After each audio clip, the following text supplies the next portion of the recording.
असीम और प्राचीन, निर्मम और पथरीले भूदृश्य की आगोश में समाया। प्रकृति की कोमल छटा में बसा जमी दोज होता यह किला। संघर्ष और बलिदान के किस्से सुनाने को बेकरार है। किस्से उस जंगल के जहां गूंजती है हुंकार वीरों और डकैतों की। आज भी मेहमान की चाय में यहां सिर्फ दूध होता है। कहते हैं यहां के पानी में ही बगावत है।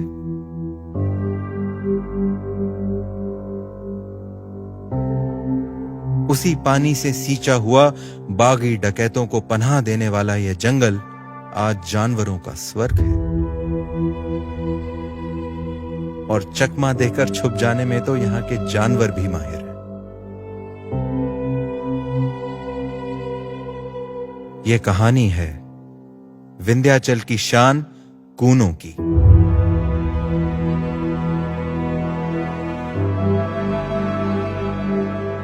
,750 वर्ग किलोमीटर में फैला कूनो राष्ट्रीय उद्यान, दीवाना बना देने वाले दृश्य, हर मोड़ पर रहस्य और रोमांच, शर्मीले जंगली जानवरों का घर कूनो।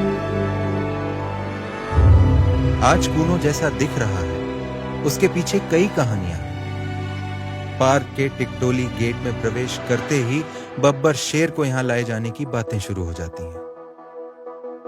और क्यों ना हो, एक वह समय था जब एशियाटिक लायन तुर्की से लेकर मध्य भारत तक राज करते थे। पर बदलते समय के साथ इंसानों की बस्ती बढ़ती चली गई और बब्बर शेर का साम्राज्य केवल गुजरात के गिर में सिमट कर रह गया। और एक दिन ऐसा आया जब 20 से भी कम शेर गिने जा सके।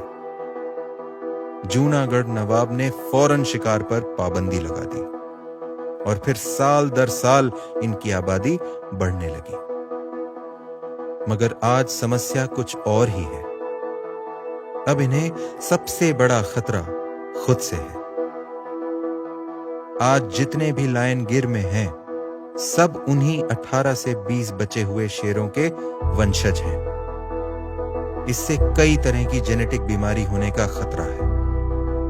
एक ही जंगल में 500 से ज्यादा लायन, किसी महामारी के फैलने पर इन्हें सुरक्षित रखना लगभग नामुमकिन होगा। भाई बब्बर शेर है, ये नहीं मानते आपके सोशल डिस्टेंसिंग को।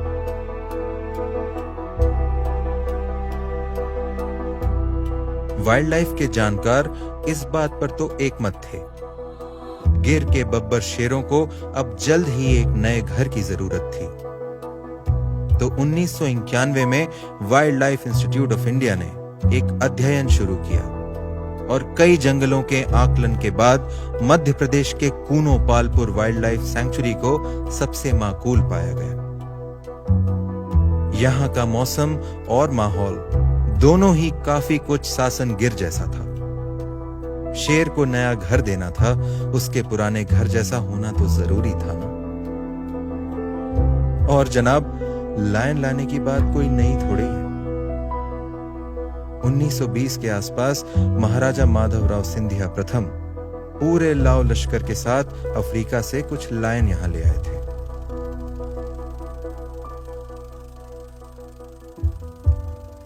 और उन्हें डोप कुंड में बनी इन शानदार कोठरियों में रखा।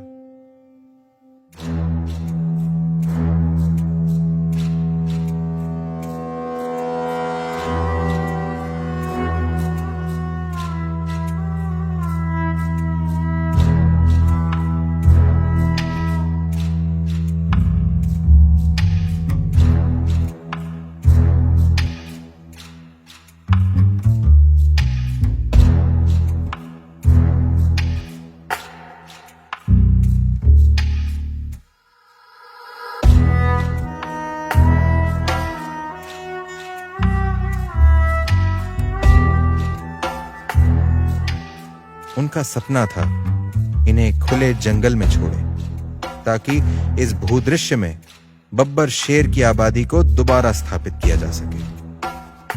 हालांकि ऐसा हो नहीं पाया, पर मानना पड़ेगा, महाराजा सिंधिया की सोच समय से बहुत आगे थी। डोप कुंड के पास रहने वालों की माने तो आज भी रात में इस खाई में बब्बर शेर की दहाड़ गूंजती सुनी जा सकती है। दिमाग तो इस कहानी को नहीं मानता, पर दिल है कि मानता नहीं। फिर जब वन विभाग ने इस पर विधिवत रूप से काम शुरू किया तो उद्देश्य था शेरों को आजादी और सुकून में रहने लायक एक घर देना, और इसके लिए जरूरी था कूनो अभयारण्य में बसे सभी 24 गांवों में रहने वाले 1500 से ज्यादा परिवारों को यहां से विस्थापित करना। गांव वालों की भलाई और सुरक्षा भी इसी में थी। क्या है ना, मिस्टर एंड मिसेस सिंह को शांत माहौल में रहना पसंद है। यहां रहने वाले सहरिया और बाकी समुदाय के लोगों ने सिंहों के लिए विस्थापन के कठिन रास्ते को खुशी खुशी अपना लिया। वैसे भी बाहरी दुनिया से कटकर जंगल में रहना आसान नहीं था। नदी के आसपास की जमीन उपजाऊ तो थी, पर दूसरी तरफ यह चट्टानें डकैतों को भी पनाह देती थी।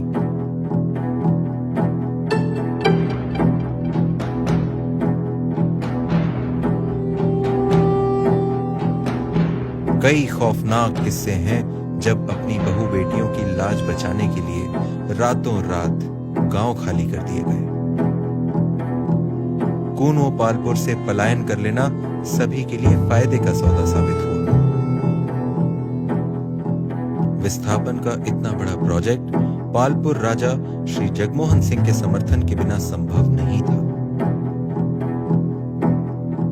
आखिर गांव वालों को उन पर अटूट भरोसा था। राजा, प्रजा और शासन के मिले जुले प्रयासों से सभी 24 गांवों को 1998 से 2003 के बीच कूनो से बाहर अगरा ग्राम में विस्थापित कर दिया गया।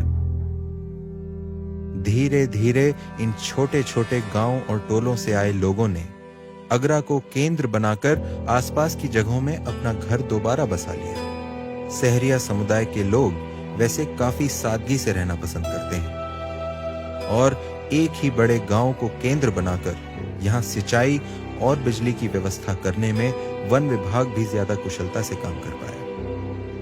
रिलोकेशन के बाद सरकार की मदद से आदिवासियों ने कूनो संघर्ष समिति का गठन किया, जो कि आज भी लोगों और सरकार के बीच सेतु का काम करती है। आज पलटकर जंगल की तरफ देखें तो गांव के कुछ निशान बाकी हैं,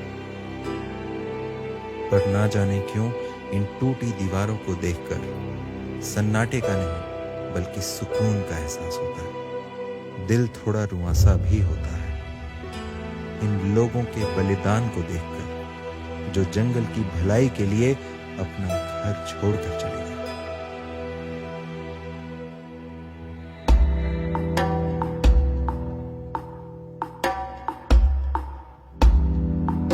और भी बहुत कुछ है जो पीछे छूट गया और इतिहास का हिस्सा बन गया, जैसे 500 वर्षों का इतिहास खुद में समाये पालपुर गढ़ी।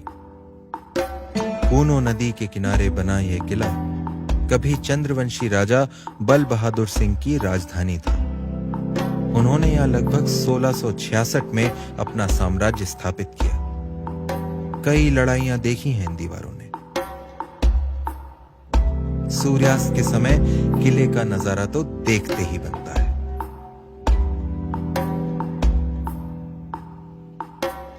आमेट का किला तो अब लगभग पूरा ही जंगल की आगोश में आ गया है।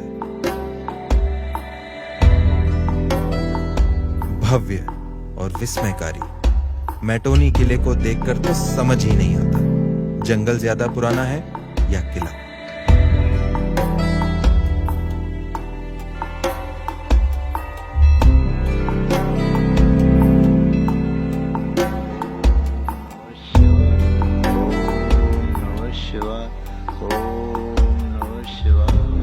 इस क्षेत्र की लोक कथा और संस्कृति को आज भी धोरेट बाबा सिद्ध स्थली और बाबा रन सिंह के दरबार ने जीवित रखा है।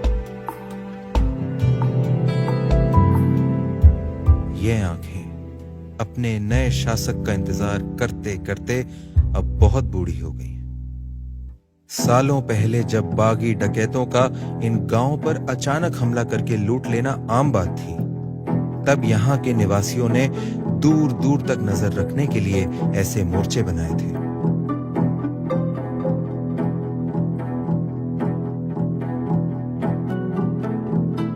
चौबीस घंटे मोर्चे पर पहरेदार तैनात रहते और दुश्मन को दूर से ही आता देख रहवासियों को सचेत कर दिया जाता।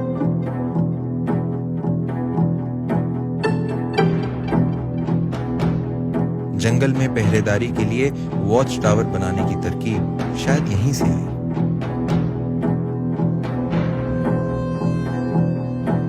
गहरी खाई के किनारे पर 5 मंजिला इमारत बराबर ऊंचाई पर चढ़कर जंगल पर नजर रखना कमजोर दिल वालों के बस की बात नहीं।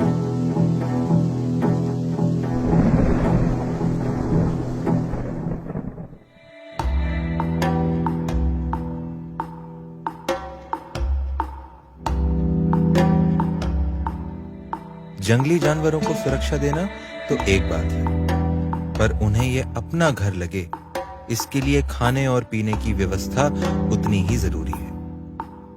दुरैंडी की नर्सरी वही काम करती है, जहां शाकाहारी जानवरों के लिए आवश्यक विभिन्न प्रकार की घास प्रजातियों के रोपे तैयार किए जाते हैं। कूनों के जंगल में कूनो नदी ही जीवन का आधार है। बाकी के ज्यादातर नाले गर्मी आते आते सूखने लगते हैं और नदी से थोड़ी ही दूरी पर पानी की कमी हो जाती है। इस समस्या का हल दिया कैर खोह ने। पूरे साल जमीन से निकलने वाली पानी की इस मोटी धार को केवल ग्रेविटी की मदद से 12 किलोमीटर लंबी पाइपलाइन के जरिए रास्ते में बने अलग अलग तालाबों तक पहुंचाया जा रहा है। कमाल है ना? अभी तक कूनों में बब्बर शेर तो नहीं आए, पर इस जंगल को लायन प्रोजेक्ट और इन सभी प्रयासों से काफी लाभ हुआ। इसमें वाइल्ड लाइफ और आदिवासी समुदाय के लोगों दोनों का फायदा हुआ। अरावली और माधव नेशनल पार्क के बीच बैठे कूनों को जंगली जानवर तो हाईवे की तरह इस्तेमाल करते हैं। राजस्थान के रणथंभौर और मुकुंदरा हिल्स टाइगर रिजर्व के बाशिंदे भी खुद ही यहां आते जाते रहते हैं। करधई और खैर के इस जंगल में आते ही हर तरफ जंगली जानवर दिखते हैं। यहाँ के घास मैदान अफ्रीकन सवाना की याद दिलाते हैं और इनमें से कई घास मैदान तो कान्हा और बांधवगढ़ के मैदानों से भी बड़े हैं। करधई के बारे में माना जाता है कि बारिश आने से पहले हवा की नमी से ही यह पेड़ हरा होने लगता है। हार न मानना तो कोई इनसे सीखे। कभी हार न मानने का यही जज्बा कूनों की भी पहचान है। और अचानक ही यहां एक सागौन का जंगल सामने आ जाता है, जैसे मानो पूर्वी मध्य प्रदेश से उठाकर किसी ने इसे यहां सजावट के लिए रख दिया। आगे झुंड में चीतल, पीछे विंध्याचल। अद्भुत नजारा है और चिड़िया में उत्सुकता रखने वालों के लिए तो यह जन्नत से कम नहीं।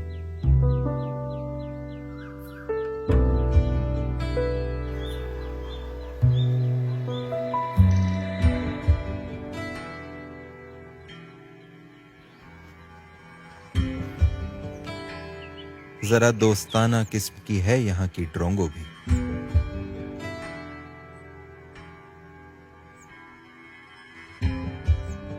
जैसे ही जंगल को थोड़ी सुरक्षा मिली, शाकाहारी जानवरों का घनत्व प्रति स्क्वायर किलोमीटर 2.5 से बढ़कर आज 65 हो चुका है। विश्वास नहीं होता कभी कभी मानव का कुछ ना करना भी जंगल के लिए क्या कुछ कर जाता है। शुरुआती दौर में 350 वर्ग किलोमीटर में फैला कूनों का जंगल एक पत्ते के आकार का था और कूनो नदी इसकी रीढ़ की हड्डी, जो इसे जीवन दान भी देती थी। तब इसका दर्जा अभयारण्य का था, किंतु 2018 में इसका क्षेत्रफल 400 वर्ग किलोमीटर बढ़ाकर राष्ट्रीय उद्यान का दर्जा दे दिया गया, जो कि एशियाटिक लायंस का घर बनाने के लिए जरूरी था।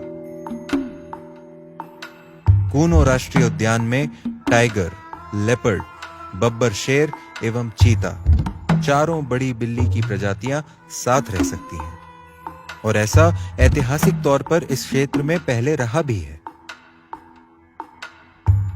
वह दौर अब गुजर गया जब पालपुर किले से यहां का शासन चला करता था। इसे अब जंगल ने पूरी तरह अपने कब्जे में ले लिया है, या यूं कहें कि जंगल ने इस किले को अपनाया और फिर जानवरों को तोहफे में दे दिया।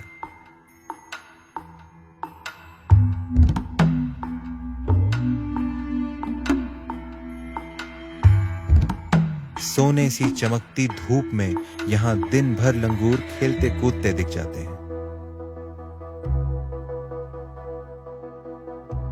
पर धूप और छांव का बड़ा गहरा रिश्ता है, और जैसे ही सूरज ढलता है यहां का राजकुमार सिंहासन की ओर बढ़ता है, पर वह जानता है कि वह केवल इस सल्तनत का रखवाला है। कूनो की प्रजा को अब भी इंतजार है अपने असली शासक का।